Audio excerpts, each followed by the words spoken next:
Le ministère de l'Emploi a pris cette grande initiative. Le ministre aurait souhaité être là, mais comme l'a dit son conseil technique tout à l'heure, il est pris par le conseil des ministres pour pouvoir donc prendre cette initiative pour pouvoir lancer la définition rapide d'un plan opérationnel pour les jeunes. Donc la mise à jour, parce que le plan a été, disons, élaboré il y a quelques années. Maintenant, il faut le mettre à jour, mais surtout faire un plan efficace. Parce que, vous savez, le plus important en matière de planification, c'est pas la conception.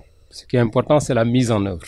Donc, on ose espérer que cette fois-ci, on aura un plan très précis, avec des mesures très claires, avec un calendrier, mais surtout une bonne exécution.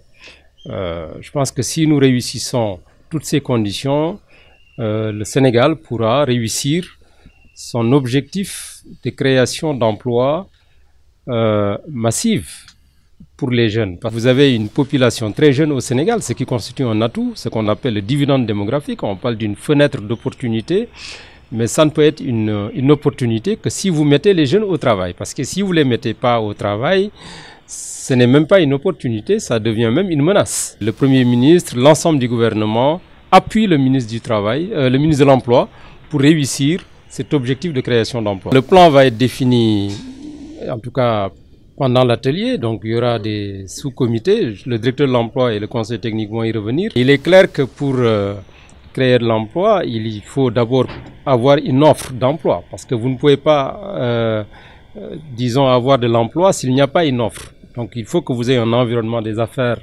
favorable dans le pays, il faut que des entreprises se créent, il faut que les entreprises soient compétitives, et il faut que également les secteurs économiques et les filières et les entreprises soient dans des domaines créateurs d'emplois. Parce que vous savez, en matière de politique économique, vous pouvez avoir une croissance forte, mais qui ne crée pas de l'emploi parce que c'est des technologies très capitalistiques. Maintenant, donc il faut que nos choix de promotion économique soient tournés vers des secteurs et des filières créatrices d'emplois. C'est un document qui a été élaboré déjà dans un premier temps en 2014 avec l'appui de la CEA. Aujourd'hui, la CEDEAO, dans son programme de mise en place d'un plan d'action sous-régional sur l'emploi des jeunes, pilote un projet qu'on appelle le projet APIA, qui est soutenu par l'AECID, l'Agence espagnole de coopération internationale pour le développement, avec le financement de la FIAP. Et aujourd'hui, la CEDEAO va accompagner 5 pays de la sous-région à élaborer ou à réactualiser le plan d'action opérationnel pour l'emploi des jeunes. Nous avons aujourd'hui une orientation qui est dessinée, qui est laquelle tout le monde fait dans l'emploi. Il n'y a pas de ministère qui ait aujourd'hui la primeur de créer des emplois. Non, ça n'existe pas. Toutes les études aujourd'hui que nous avons fait font un diagnostic très clair sur le marché de l'emploi.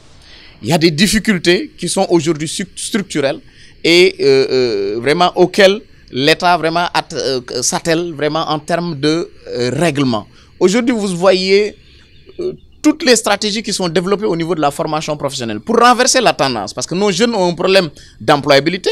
L'esprit entrepreneurial, aujourd'hui, il n'est pas du tout sénégalais dans sa grande proportion, parce que ceux qui sont entrepreneurs au Sénégal, le plus souvent, ils sont dans l'informel. Il faudrait renverser la tendance, corriger.